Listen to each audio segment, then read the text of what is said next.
Well, there is no shortage of material on YouTube that debates the authenticity of Yeshua as the Messiah, and I always felt that this channel would, for the most part, steer clear of this subject and would just be about producing slightly left of center Torah-related material. And at this point, I think we have achieved that goal with a lot of interesting and thought-provoking information. Over time, I began to focus on the Jewish sages, as I found studying their lives was enormously enlightening. The fact that there are not more professional videos talking about the Jewish sages is nothing short of a crime. And Weird Hebrew Tales dared to go where the majority of Judaism and Christianity don't go. I'm not saying all, but the majority. The channel would be kind of informative and fun to tackle some bizarre and difficult subjects. To this end, I can say mission accomplished. But over time, you interact with your audience and you start to hear more common questions and comments about particular subjects than others. That gives you an idea of what you can address if you want to, and in doing that, you can cater more for your audience. The world is heading towards a flashpoint of biblical proportions.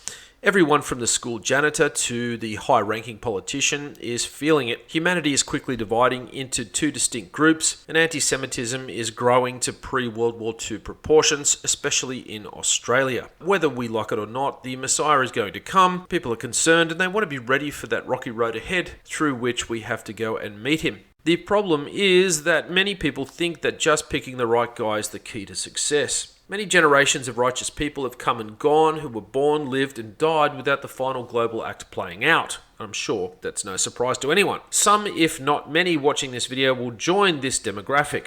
Think about that for a second. This is the cold hard truth. Picking the right guy means absolutely nothing if you don't do what he said, if you replace his religion, misappropriate his identity, and falsify the nature of his mission and what actual effect it's supposed to have.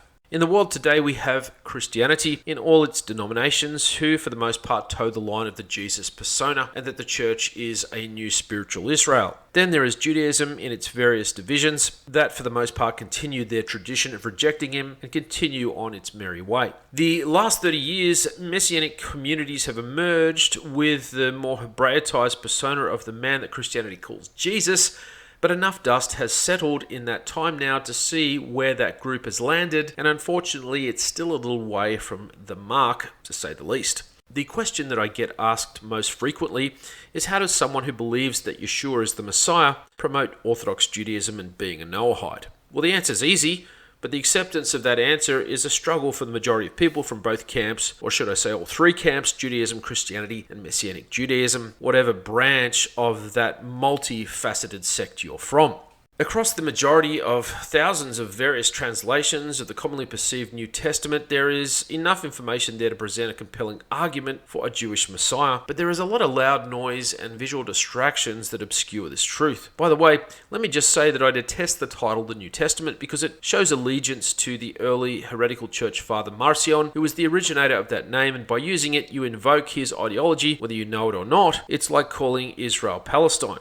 Many Messianic believers call it the Brit Hadashah, which is still inaccurate because it denotes that these books are the first to sort of mention the subject, kicking off with the book of Matthew. Although the name Renewed Covenant is more accurate, the Renewed Covenant is the 7 of 6 other waypoint covenants, which include the Edenic Covenant, the Adamic Covenant, the Noahide Covenant, the Abrahamic Covenant, the Sinai Covenant, the Davidic Covenant, and the Renewed Covenant. In fact, the Torah is the first place where the Renewed Covenant is mentioned in Deuteronomy 29:13 through 14, and later in Jeremiah 31:31. Even in the Stones Edition Art Scroll Chumash, you will find the words Renewal of the Covenant on page 1086 in the commentary to Deuteronomy in this section. These books from Matthew onward are the writings of the Netzarim, and it is called the Netzarim Ketuvim, which means the Nazarene writings. By perpetuating the other title, the New Testament, a person is keeping Christianity and the hellish residue of Marcion alive. This also includes the use of any other type of ecclesiastical language, such as the word angel and holy and apostle, but because the majority of my audience has a Christian background, it's important to draw the line somewhere, because ultimately you'll be speaking a foreign language from the get-go.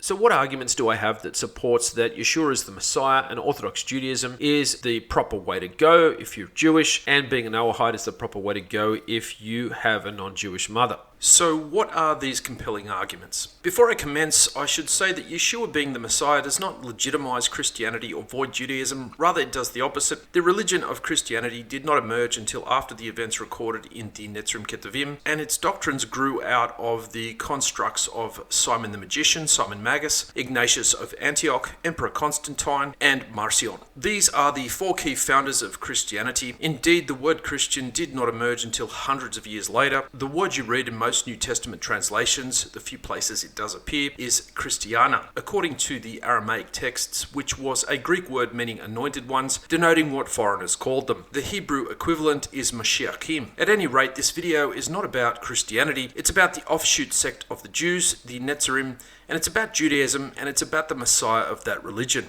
Okay, so let's look at the evidence. Some people say that Yeshua did not fulfill one messianic prophecy, and yet if you go to Christian websites, you will find anywhere from 70 to over 350 and upwards of fulfilled messianic prophecies. Though one can with little difficulty refute a large majority of them, the sheer volume of them, against no prophecies being fulfilled at all, is telling. We have to bear in mind that if a person is born a male in the Davidic line of the Jews and in the town of Beit Lechem, which is Bethlehem according to Micah 5:2, that person has a box automatically ticked. The birthplace and tribe of the Messiah immediately narrows the playing field down beyond belief. But there have been hundreds, if not thousands, of people that can tick this box, and anyone that doesn't have this box ticked is immediately ineligible to be considered as the Messiah. So the claim that Yeshua didn't fulfill one prophecy is an insane statement, and attempting to legitimize a candidate without this base credential, which the occupant would have no control over himself, is beyond ludicrous. And Yeshua was both of the Davidic line through his mother, a Jew, and born in Beit Lechem, so there's 3 ticks before we even start. It is well known in the Jewish world that the Messiah will fulfill 2 stages of messianic prophecy: the suffering servant leg known as the Mashiach ben Yosef, and the conquering king leg known as the Mashiach ben David. It is important to establish that Judaism debates whether this will be fulfilled by 2 separate individuals or one,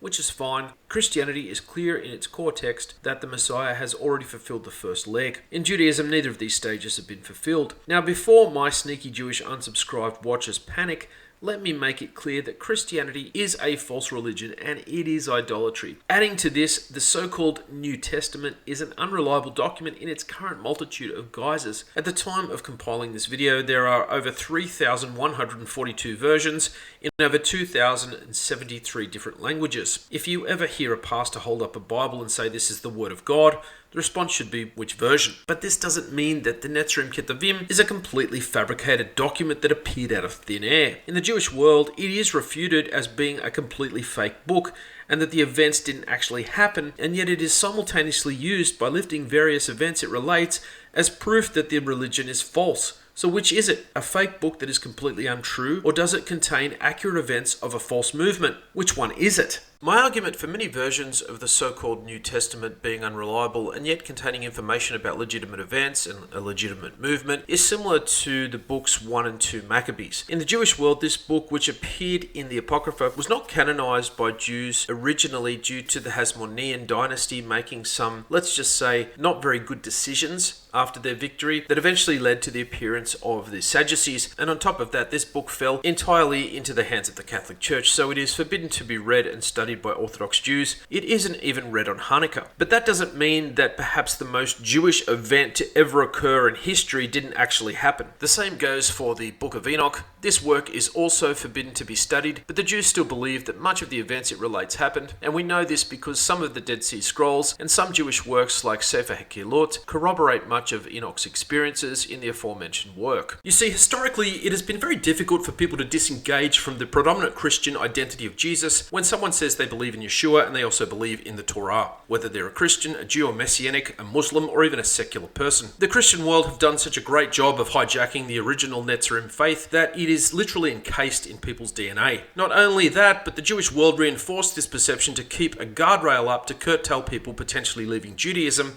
because an Orthodox Jew leaving his frum lifestyle to embrace Christianity is a form of spiritual murder, as his Torah observance will immediately go sideways. Messianic believers should be extremely careful, and I'm talking exclusively to this demographic now. What if you convince an Orthodox Jew that Yeshua is the Messiah? Where do you go from here? Take him into a Messianic community, perhaps, where everyone drives on Shabbat, men sit with women, no one really eats kosher, There is nowhere to have a private mikveh because he certainly won't be welcome back to his community, and there's no weekly classes on halakha, and that's just a few of the major things that an Orthodox Jew will no longer have the privilege of doing. All you have done is spiritually murder someone by taking them away from a Torah lifestyle. When Yeshua comes back, if you are still around, you will be among the first that he deals with. So thanks to the church's indoctrination, from day one, a person towing my line of reasoning is up against an airtight juggernaut of perception. But if a person just meanders through the quagmire of misinformation in the translations of the Netzarim Ketuvim, with no itching feeling to want to go out and reform anyone, but just examines it with the Jewish eye, there is enough telltale signs that there is a legitimate series of events and a legitimate movement that emerged from it. And this is not just from the text themselves, but also from Christian historical sources as well. The 4th century church father Ephanios gives a detailed description of the early Netzarim in his seminal treatise on various heresies called the Pan-Arian in Greek, which means medicine chest, to which the 16th century Latin translation gave the name Adversus Haeresis, which is Latin for against heresies. In this work, he touches on more than several unique observances that characterize the Netzarim from Christians. This is some of what he says. But these sectarians did not call themselves Christians, but Nazarenes. However, they are simply complete Jews. They use not only the New Testament, but the Old Testament as well, thank you Marcion, as the Jews do. They have no different ideas, but confess everything as the law proclaims it, and in the Jewish fashion, except for their belief in Messiah, if you please. For they acknowledge both the resurrection of the dead and the divine creation of all things, and declare that God is one, and that his son Yeshua, most translations it says Jesus, is the Messiah. They are trained to a nicety in Hebrew, for among them the entire law, the prophets, and the writings are read in Hebrew, as they surely are by the Jews. They are different from Jews and different from Christians, only in the following: they disagree with Jews because they have come to faith in Messiah, but since they are still fettered by the law, circumcision, the Sabbath, and the rest, they are not in accord with Christians. They are nothing but Jews. End of quote. This is startling information and shows that without a doubt the original followers of Yeshua were distinct from Christians. Now, getting back to the messianic prophetic appointments that the Mashiach has no control over, being the timing and place of his birth, we see perhaps the most telling sign here as to his authenticity. Christianity maintains the traditional birthday of Jesus being on the date of the unconquered sun, the 25th of December, the original birthday of Mithras, but in actuality, the timing of Yeshua's birth can be accurately calculated from information in the Tanakh and relevant gospel accounts. Now, a lot of this research came to me by way of my late rabbi's precious notes. Rabbi Robert Owen Miller of blessed memory devoted his life to the study of the Messiah, and while he was likely not the only one to arrive at his conclusions of Yeshua's birth, it is his work that I am drawing chiefly from here. Just to summarize it, by drawing from the knowledge that Yochanan ha-Matbil, that is John the Immerser, served in the spirit of Eliyahu, Elijah, and drawing from his father's priestly order of service as set down in Chronicles 1:24 and then Malachi 4:5 and other verses, we see that Yeshua's birth occurred at the commencement of the Feast of Sukkot, which is the 15th day of the 7th month on the scriptural calendar. If this is true, it means that his circumcision would have occurred at the same time as Shemini Atzeret, the 8th day, and indeed that the Messiah will literally tabernacle with his people, if you can forgive my ecclesiastical language here. It also shows that every year the Jews unknowingly celebrate the day of Yeshua's circumcision. Think about that for a second. Not only this, but it also coincides with an event involving the constellation of Betula, which is Virgo,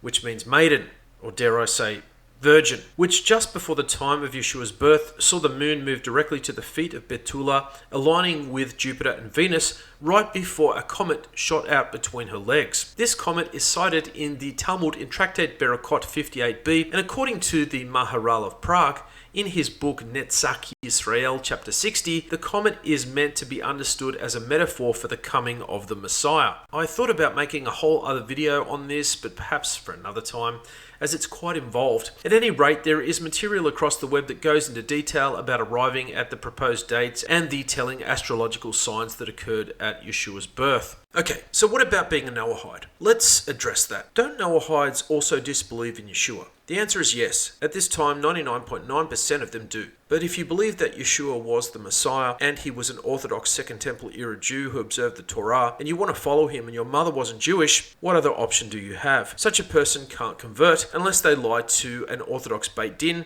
that is converting them, or they get a backyard conversion over the internet, or convert to Reform Judaism, which I do not recommend. If your mother is or wasn't Jewish and you are a follower of Yeshua and you say you aren't a Noahide, then what are you? What about Ruth, you might ask? She didn't undergo a formal conversion. Well, if you remember the story, she was actually married to one. And according to the Jewish sages Ibn Ezra and Levi ben Gershon, she converted before she was married. If you won't accept being a Noahide, which is simply a decision that requires no formal process, then you are obligating yourself to unlawfully fulfill all applicable 613 laws of the Torah, and I guarantee you're not doing that. Once more, you will be likely considered a thief before the heavenly Beit Din. But if you accept being a Noahide, you narrow down your margin for error to 7 commands and step nicely into the first stage of conversion, which means you are already considered a partial convert, and who knows what might happen in the future. Furthermore, if you look at Acts 15, you will find something very interesting. Yaakov, that is James, makes the following statement: "It seems good to the Ruach HaKodesh and to us not to burden you with anything beyond these essential requirements. You must abstain from food sacrificed to idols, which is one of the 7 Noahide laws, to refrain from idolatry, and from blood, from the meat of strangled animals. Another Noahide law, to refrain from cruelty to animals, and from sexual immorality. Another Noahide law." And this is all from Acts 15 verses 28 through 29.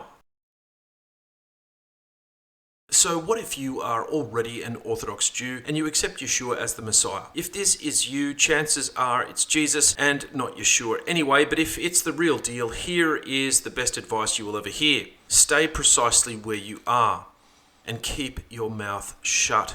The blindness that the Jews have to the Messiah is by divine decree, and until a living Godel gives the green light, it's business as usual. Here's a hint: there will be a green light for the wearing of Tekilat Tzitzit first. Either way, nothing should change in your Orthodox observance. Nothing. Don't confide your acceptance of him with anyone, not even a Messianic, and especially not a Christian, and especially not your peers. Be like Yaakov when he heard Yosef's outlandish dreams of him and his family bowing down before him. Outwardly, he rebuked him, but the matter he kept quietly in the back of his mind. Christians and Messianics, leave them alone. You can't do anything except point out the right guy, and while one of them you get horrifically wrong, the other still gets it wrong. To share the authenticity of Yeshua as the Messiah by you is a little like a marshmallow maker going to a rocket scientist and giving him advice. This is why the success rate of drawing Jews into Christianity is so low, and this is why when they do get one, they trophy him around like a golden egg. Okay, so this video has a lot of material to digest, so I will leave it here. But just remember, it doesn't matter who you might share the truth about the Messiah to if they won't learn Torah. So what if you believe in the right guy? You can still live a sorry life. It matters what you do about it. The Jews don't have that problem. They just get on with learning and obeying Torah. You can spend your whole life embroiled in this Messiah debate and not even bother to rectify one bad trait. When are you going to learn and apply the Torah? It's up to you. Thanks for watching. Bye for now.